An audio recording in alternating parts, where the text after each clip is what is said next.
Naku po mga kababayan, Justin Luistro, iyak na? Naku po mga kababayan, no? At Senator Trilon kumanta na, anyay sure na si BP Sara pagdating dyan sa Senado? Naku po mga kababayan, yan ang ating alamin ngayon, no? Pero bago pa po yan, pakinggan muna natin mga kababayan itong tila ba'y huling iyak nila dito sa kamera mga kababayan. Eto mga kababayan, pakinggan natin. Today is May 4, 2026. Yes The po, Madam hearing Chair. of the Committee on Justice is Yes. hereby called to order. May we solicit the motion to dispense with the calling of the roll. Just for the record, today's hearing is a continuation of our hearing last April 29, 2026. The Honorable Sendanya is recognized. Madam Chair, I move to dispense with the calling of the roll. There is a motion to dispense with the calling of the roll. The same has been seconded. Is there any objection? Hearing none, the motion is approved. May I solicit the motion to dispense with the reading of the minutes of the hearing held on April 29, 2026 and for the approval of the same. Madam Chair, The Honorable Diaz-JJ Suarez. move that to dispense and at the same time approve the minutes of the previous hearing. So moved, Madam Chair. There is a motion to dispense with the hearing of the minutes of the hearing held April 29, 2026 and for the approval of the same. Do I hear a second? The same has been seconded. Is there any objection? Hearing none, the motion is approved. The chair will address the committee. Ate, eto na mga kababayan. Good morning. Good morning. Good morning. Good morning din, Madam Chair. Malayo pa, pero malayo na. That is where we stand today. Yan po ang sitwasyon natin ngayon. We recognize that this has been a difficult and demanding process. But we also recognize how much we have already uncovered. Marami na tayong naabot sa mga nakaraang linggo. Today, we share a quiet sense of accomplishment as we recognize and honor the distance we have traveled since we first began. Saksi tayong lahat. Marami tayong pinagdaanan. Our very first hearing was on March 2, where we established sufficiency in form. Sumunod ang March 4 for sufficiency in substance. At sa puntong yon, Ano po, Madam we Chair? asked the Vice President to file her answer. And she did. At ang nakapirma, Ano? 16 na at ang nakapirma, 16 na abogado, 16 lawyers. So ano ngayon? Pero ang answer na isinumite, halos 10 pages lamang. Ano At ngayon? nakatutok lang sa mga technicalities, Sure. sa mga paligoy-ligoy, bagay Anong paligoy-ligoy ditong sinasabi ni Kong Luistro mga kababayan? Ha? Baka kayo yung paligoy-ligoy dyan. Di ko ba mga kababayan? Ang bihira, no? na ikinagulat ng marami Oh, dahil sa totoo lang, ano? hindi naman yon ang hinahanap natin. Anong hinahanap ninyo? Ang bihira mga kababayan. It was an answer that really just avoided the questions.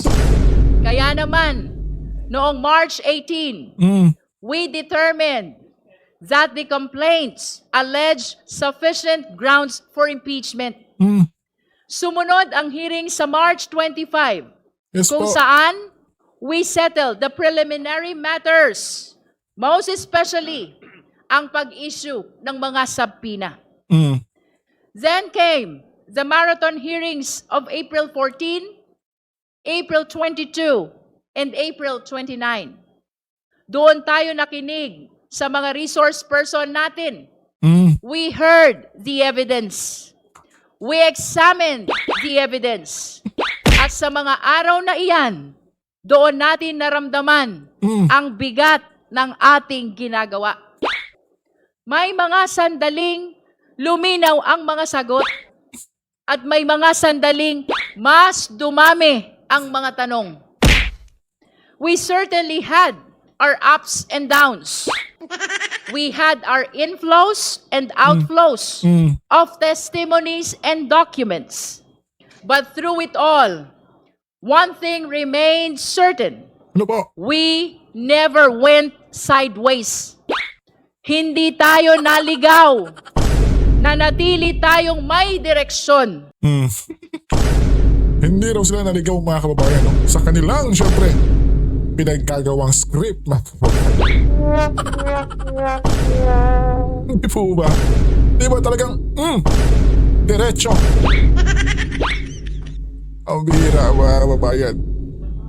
We move, sometimes slow, sometimes painfully, but always forward towards the truth.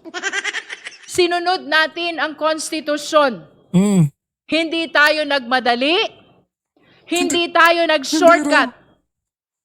Hindi raw nagmadali mga kababayan. Putok siya. Ang bihira at hindi raw nag-shortcut mga kababayan. Ano sa tingin mo?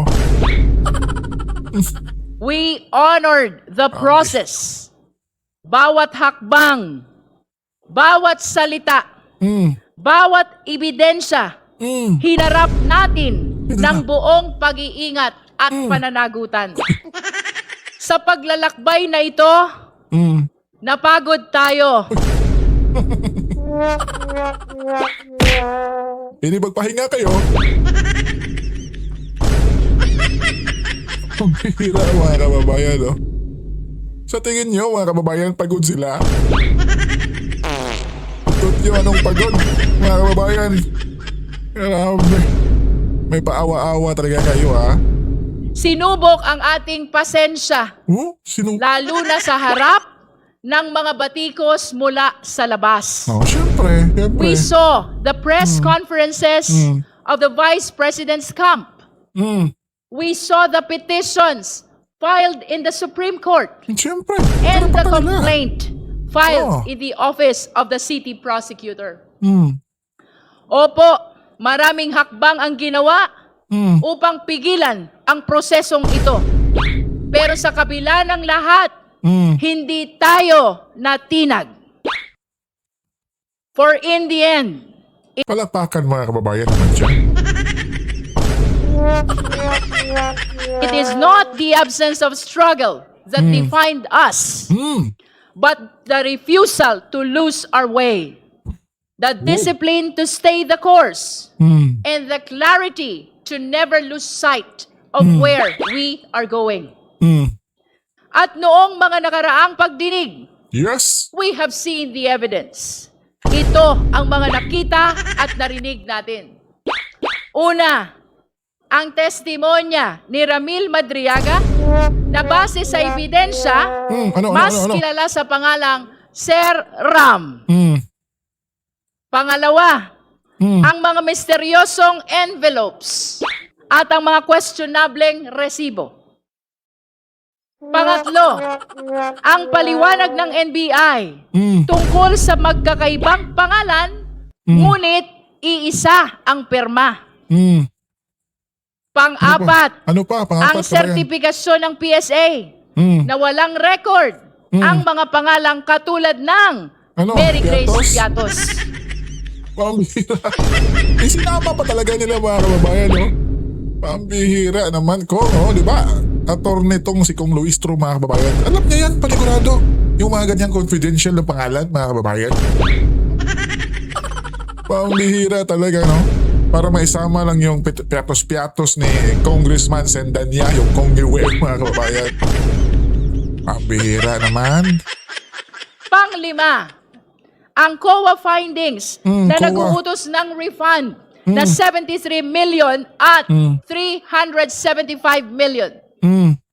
Pang-anim, ang Pang-anim, ulat kabayan. ng AMLC patungkol sa 6.7 billion na mga transaksyon. Napakalaking halaga na dumaloy sa mga account Walang ng basihan Vice ng Presidente at ng kanyang asawa. Pang-pito, Pang-pito. ang mga natuklasan ni former Senator Antonio Trillanes IV.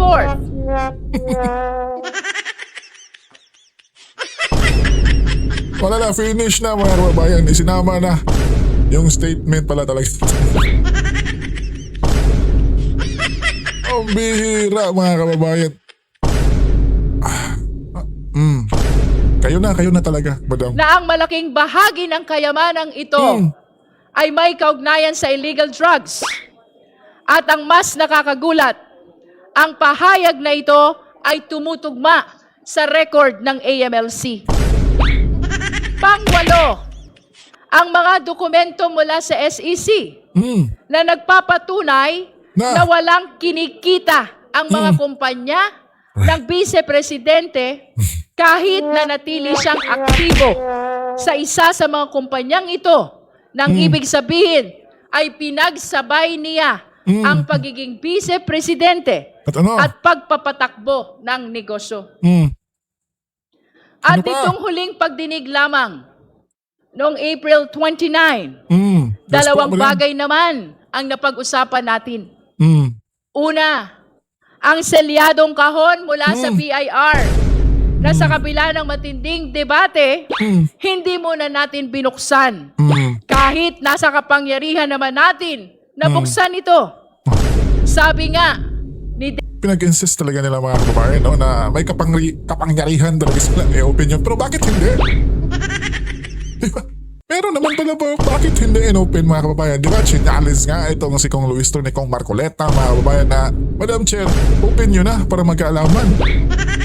Pero hindi. Deputy Speaker Janet Guerin, ang puso natin ay gustong buksan ito. Pero ang isip natin, nagsasabing huwag muna. At dagdag pa rito, nagpahayag si Congressman Benny Abante, hindi porket kaya nating gawin ang isang bagay, ay dapat na nating gawin. At ang pangalawa, ang mga ebidensya ng pagmumura at ang pag-contract ng assassin. Oh, speaking of pagbumura mga kababayan, bakit di nyo rin punahin yung ating NBI Director ngayon?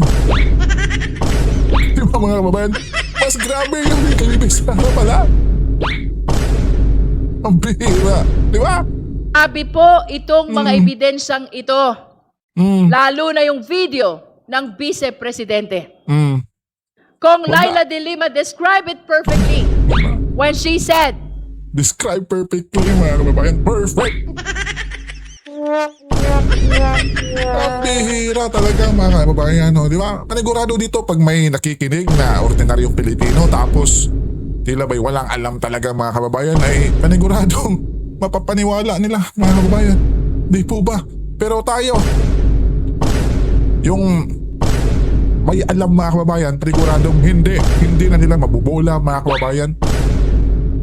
noong Perfectly. gabing iyon, nakita natin ang totoong Sara Duterte. Siyempre. Nanlilisik ang mata, No, siyempre mga halos kababayan. bumula ang bibig, at lumabas ang dugo sa tenga. Oh, kita niyo mga kababayan?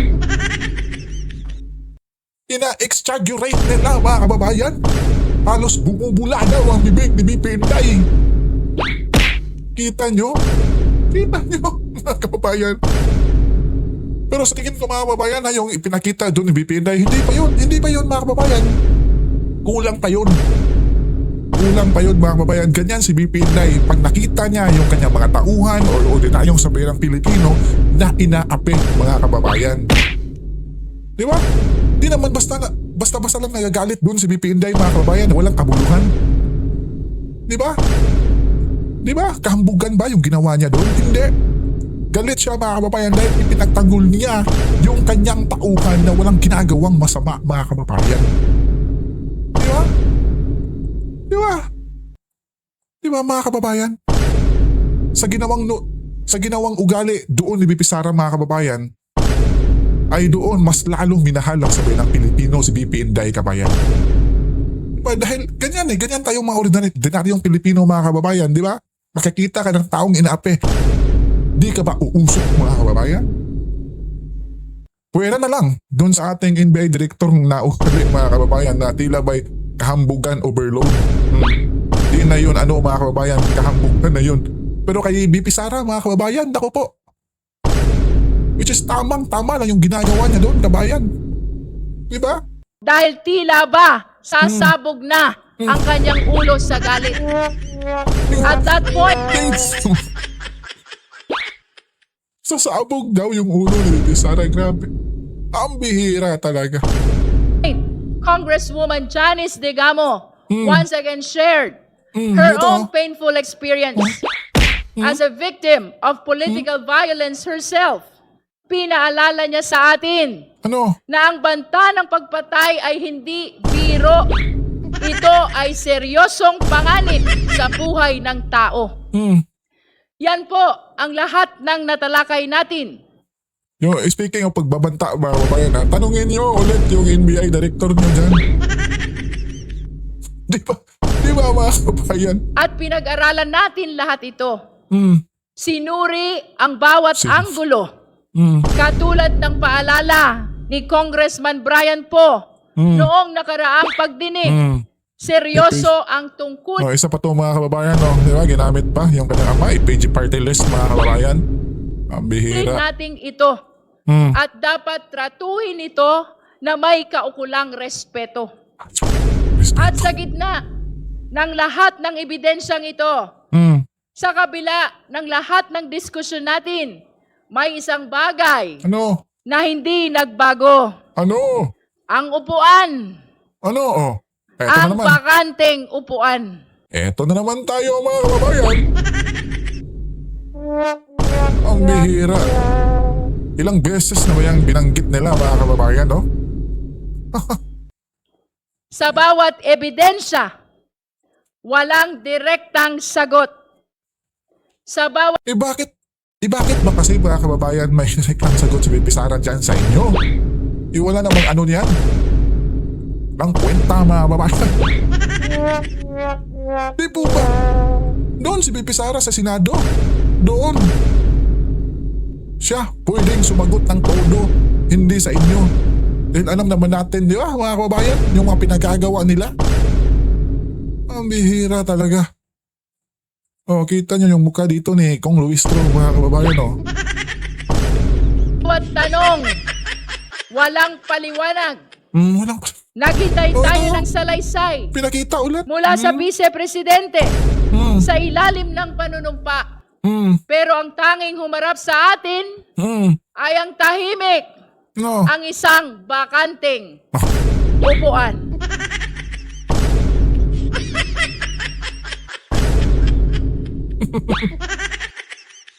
So dito talaga natin, mga kababayan, na mapagtimbang-timbang na itong si BP Sara ay iba.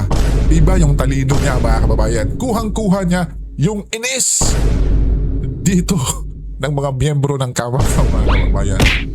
Di ba?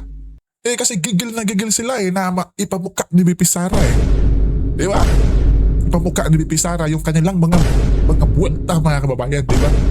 Pero hindi nangyari yun. Di ba, mga kababayan? Kaya itong si BP Inday, grabe.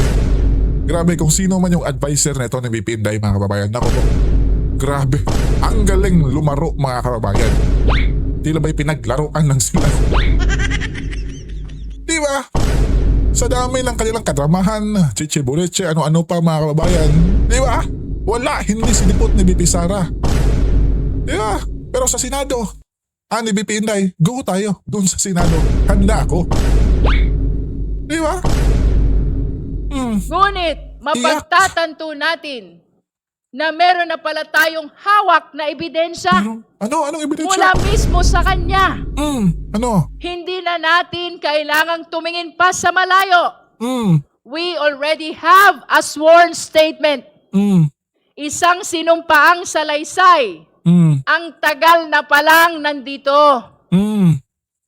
ang kanyang salin. Isang dokumento, siya mismo ang pumirma. Siya ang nanumpa. Okay. At siya ang nagsumite. At malinaw ang nakasaad doon. Walang cash o cash deposit. Ngayon, itabi natin ang salin na iyon sa lahat ng ebidensyang ating naipon. Doon lumabas ang tanong na hindi na natin matatakasan. Kapag ang sinumpaang dokumento ay nagsabing zero cash, pero ang official report ay nagpapakita ng bilyon-bilyong transaksyon, saan tayo maniniwala?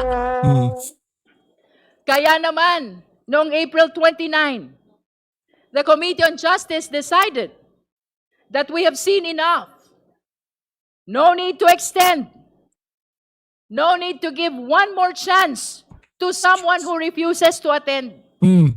Sabi nga ni Congressman Percy Sendanya, hindi na kailangan ng makeup class ang laging nagka-cutting class.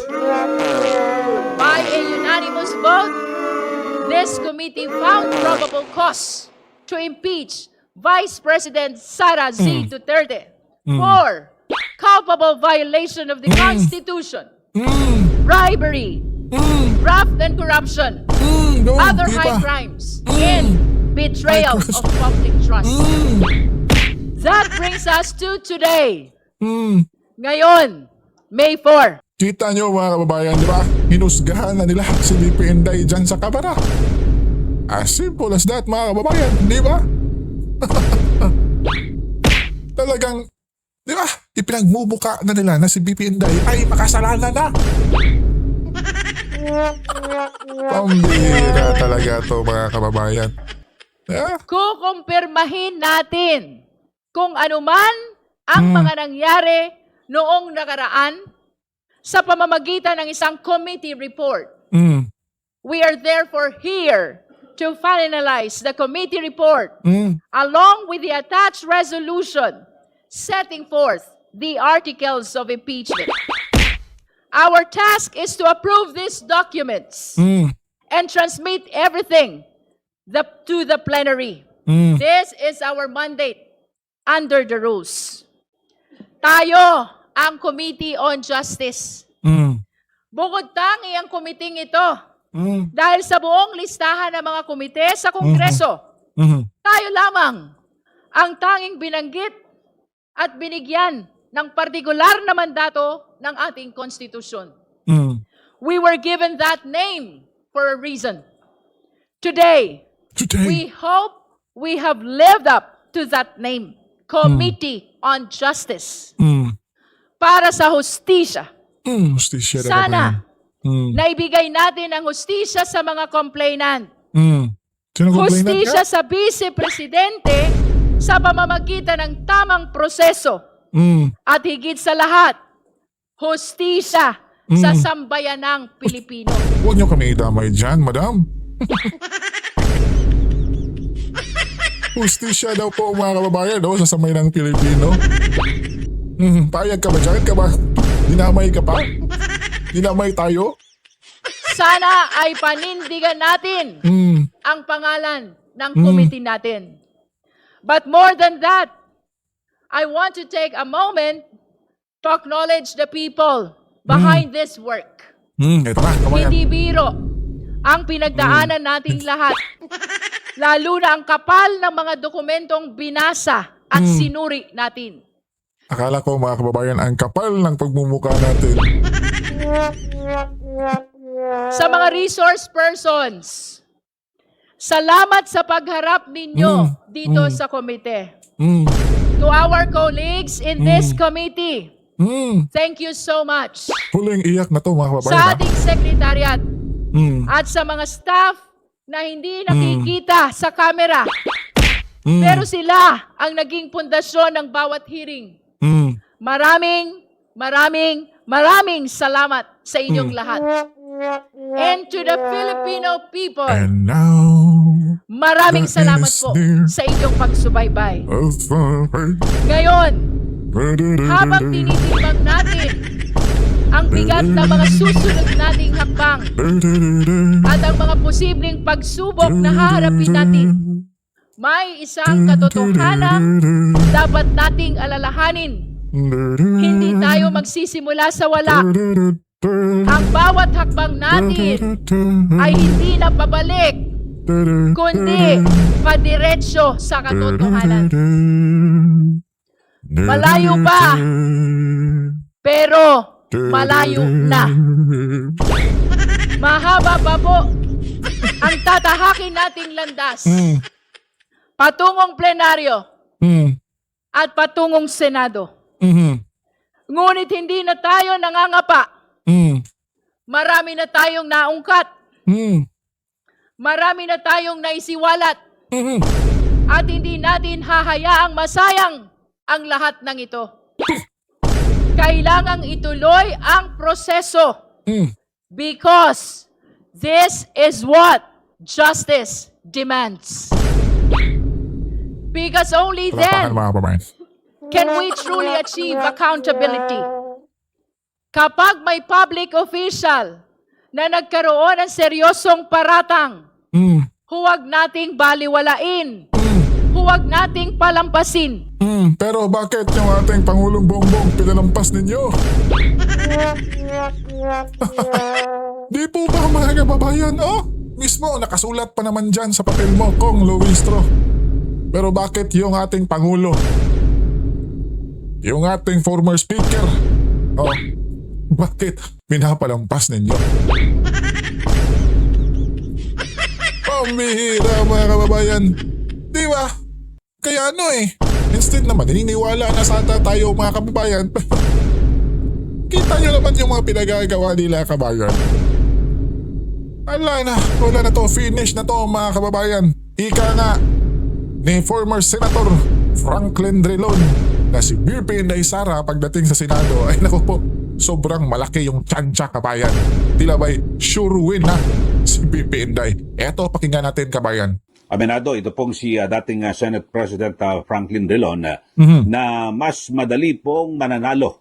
Ito hong si BP Sara Duterte sa Senado. Ito'y kung sakaling tuluyan na pong maiakyat sa Senado, Yes po. ang articles of impeachment laban po kay BP Sara Duterte. Yes. At sa ngayon ay magkakaroon pa naman ho ng botohan sa plenaryo.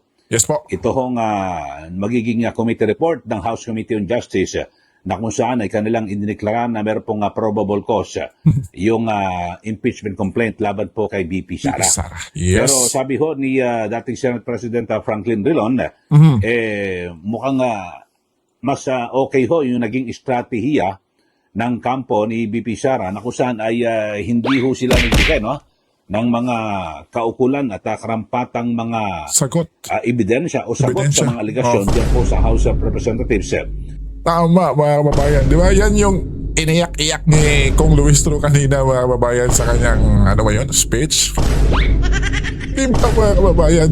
Na si BP Sara mga kababayan ay di raw sumasagot sa kanilang mga tanong. Di ba? Ika nga simpleng-simple lang daw pero bakit hindi? Di ba? Eto yung sagot mga kababayan Di ba? Sinagot na pala yan ni Kong Drilon. Senator Drilon mga kababayan.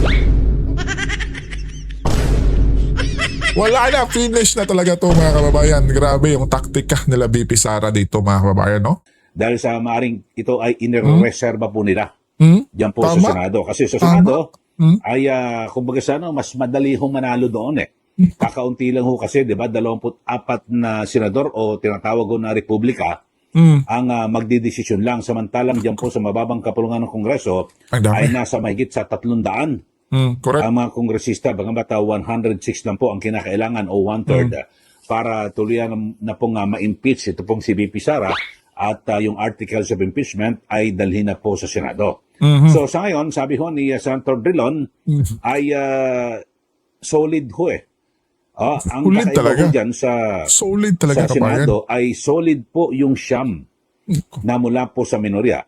Ito hong siyam na bilang o boto ay ito'y makakapigil na po para makonvict yung isang may kaso ng impeachment tulad po ni BP Sara Duterte kasi Ang kinakailangan po, base po sa batas, ay 2/3. Ibig sabihin 16 senators ang boboto para po sa conviction. Pero kung hindi po sila makakuha, dahil ngayon 15 lang nga po sila, di ba? 15 Tama. lang po yung nasa mayorya. Tapos ay siyam po yung nasa minorya. Na kung saan ay ito po ay pinangunahan ni Senator Alan Peter Cayetano bilang minority Yes. leader. Yes. Ito pong si Senator Dante Marcoleta, Joel Villanueva, Chis Escudero, Jinggoy Estrada, Bongo, Amy Marcos, Robin Padilla, at Senator Bato de la Rosa. So siyam po yan, no? Siyam po na mga senador ang talagang sa ngayon ay sinasabing ito po ay mga kaalyado ni Correct. VP Sara Duterte. Correct. So kung ito lang po ay mas magiging talagang sila po'y solid, wala na, tapos na po impeachment. Ito, panoorin po natin mga kababayan ang paliwanag ni dating Senate Ito. President Franklin Drilon patungkol ho rito na sa napipinto ho na pag-akyat ng impeachment case laban po kay VP Sara kung sakali na maaprobahan po sa plenaryo yung yung committee report ng House Committee on Justice. Ito, panoorin nyo ho mga kababayan at ito po yung interview ni Pinky Webb kay dating Senador Drilon sa Billionario News Channel. Panoorin natin mga kababayan. Within the Senate, let's present our evidence there. In other words, it is easier to get 9 Senate votes to dissent rather than have a majority in the House of Representatives to dismiss. In other words, you're saying it's easier for her to win in the Senate than in the House. So, yes, and the numbers are less complicated. You have only 24 republics to talk to, and if you have 9, that's it. Now, if you look at it today, you have 9 in the minority in the Senate, and you assume that these are Duterte votes.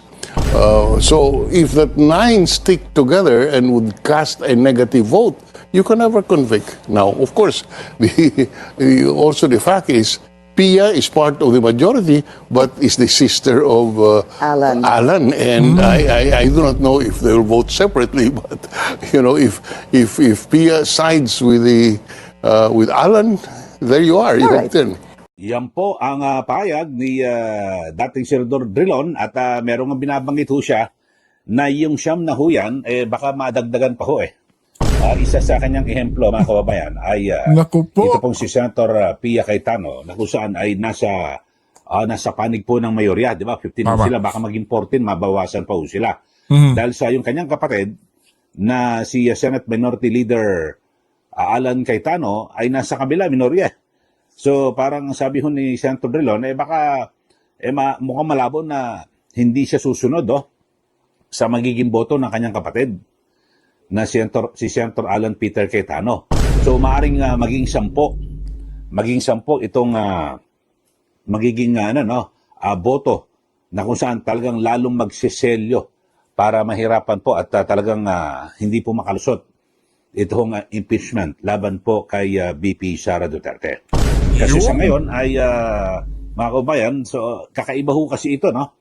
Ito ho ay hindi ho ito katulad ng isang pangkaraniwang korte na kung saan ay pagbabasihan kung ano yung mga ipipresentang ebidensya. Yun, sige, presenta nyo lahat, pero sa huli, boto pa rin ho ng mga senador ang mananaig. Kinakailangan 16 sa malabo, 15 lang ho sila. Tapos yung siyam solid, tapos na. Ang laban baka mag-10 pa.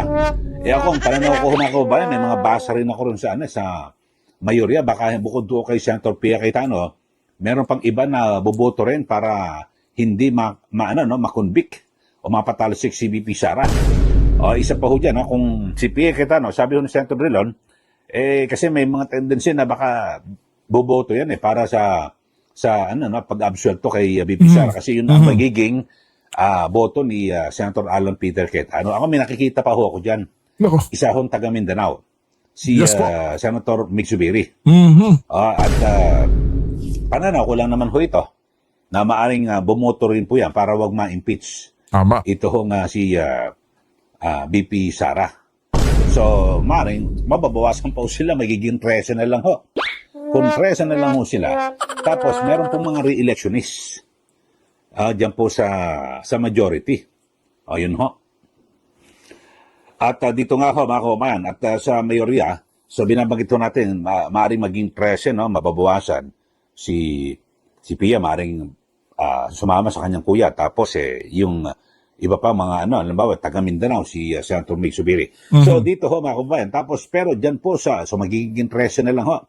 May Correct. re-electionist din ho dyan sa majority, ha. Ang re-electionist po dyan ay si Senator Raffy Tulfo at si Senator Mark Villar. So, yung dalawa na yan, sabi natin mag-abstain. Yung hindi boboto ng pabor o against, di ba? So, magiging 11 na lang. Kasi, siyempre, bilang tatakbo ka senador, kapag bumoto na para makonvict at mapalaya si VP Sara Duterte, wag mo nang asahan na makakuha ka ng boto sa Mindanao. At alam naman natin, bilang kandidatong senador, ay napakalaki po ng bilang ng boto ng mga taga Mindanao Correct. para ikaw ay manalo bilang isang senador. So, maaaring, eto ho posibilidad na mag-abstain. Itong si Raffy Tulfo at si Mark Villar.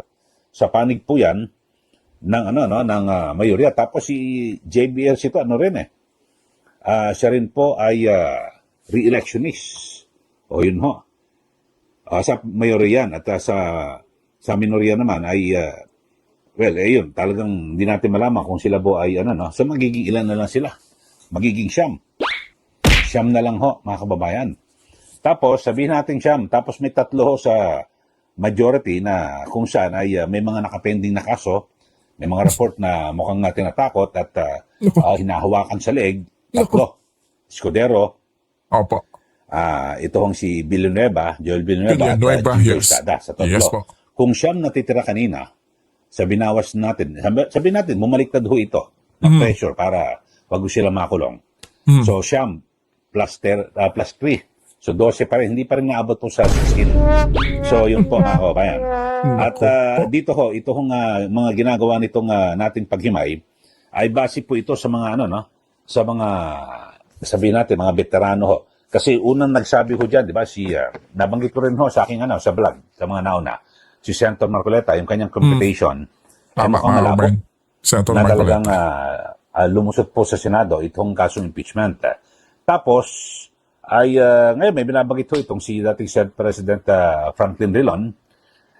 Ang sabi niya ay talagang mas easy o mas madali na manalo itong si VP Sara Duterte diyan po sa Senado kasi solid po Solid ho yung kanyang yung kanyang mga kaalyado, biri mo siyam.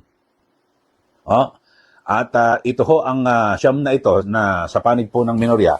Ito kauna-unahan po na nangyari ito na talagang konting kibot lang ho pwede hong magpalit ng liderato, di po ba? So ito hong grupong ito ay isa po sa sinasabing largest minority blocks in Philippine Senate history. Yun ho, talagang ito raw po ang talagang nailagay po sa kasaysayan kasi talagang ang dami ho nila Kadalasan ho mga kababayan na kapag ikaw ay nasa minorya, minsan 2, 3, Tama. siguro marami na hong 5. Diba sa nakaraan, 19th Congress, si Coco Pimentel at Rizzo Ontiveros lang. So talagang walang kapanapanalo na pwede silang Correct diba, ka dyan, mag-take Kylie. over kung ano man. So dadalawa lang po sila. At sa mga nakaraan pa ho ng mga sa kasaysayan po ng Senado, ay kakaunti lang mo talaga. Pag sinabing nasa minority, kadalasan ingay, nakaraan 2 sa 19th Congress sa nakaraan, iba naman, merong mga 3 o 4, tapos meron ding mga independent na senador na walang partido, pero pumapanig pa rin ho sa majority. Kasi bakit to? Kadalasan ay kaya pumapanig ho sa majority para makakuha po ng committee chairmanship para maging chairman ng isang komite. Pero dito ho sa siyam po, solid po ito. At inaasahan po natin na talagang hindi po ito bibitaw ang mga ito. Bagamat sabihin, Tama. kanina nga, binabanggit ko nga ho, at nabanggit na rin ho yan noong una ni Senator Marcoleta na kung sakasakali na meron pong matakot kasi may mga nakapending po na kaso at idinadawit po dito po sa flood control scam o scandal, wala pa rin ho. Talagang mahihirapan. At marahil, sabi nga ng Senator Drilon, ito ang naging estratehiya. Kasi kung sa bagay, dyan po sa mababang kapulungan ng Kongreso, napakarami ho. Pero mo, 300, alam nga naman, kausapin mo isa-isa yan. O, di po ba? At talaga Correct, napakahirap. Yung 106 ay madali ho makuha. Yung 106 sa 300, so 1/3 lang ho. Tama. Na kababayan. Kaya lang, dito ho ay, yun nga, alam niyo naman, yung mga lumulutang na mga balita na di umano, ay meron mga, may mga gano'n. May mga di umano na mga pondo, budget na ibinigay bilang reward dito sa mga kongresista. Di umano ho yan. At di ba yung isa natin vlog ay 1.3 billion pesos. Di umano. Yes po, Kylie. Ang budget at parang lumilitaw na appearance fee. Dito po sa mga senator, sa mga kongresista na Kongresista, kapag ito ay yes. dumalo Yes sa po. pagdinig ng House Committee on Justice, ayos ka na. May allowance ka na. 650 million. Magkano yon? Kasi 650 million daw ang ulat sa Abante. Ang sinasabing ibinigay o inila ang budget. So kung 650 million, ang 54 ang bumoto ho mga kababayan at miyembro po ng nito hong ng House Committee on Justice. 650 million, i-divide ho natin sa tigta 12 million ho sila. Paldo. Mga kababayan, so talagang paldong-paldo. Okay. At eto na nga mga kababayan, di ba? Wala na, BP Inday Sara Duterte mga kababayan, sure win na pagdating dyan sa kanyang impeachment sa Senado, kabayan. Di ba? Alam naman natin yang si dating Senator Drilon mga kababayan na isa din yang OG, kung baga veterano dyan sa Senado mga kababayan, di ba? Di ba? Wala na. Yung mga paiyak-iyak dyan ni Luistro mga kababayan ngayon, tila ba'y wala na mga kababayan, huling iyak na yan. Di po ba?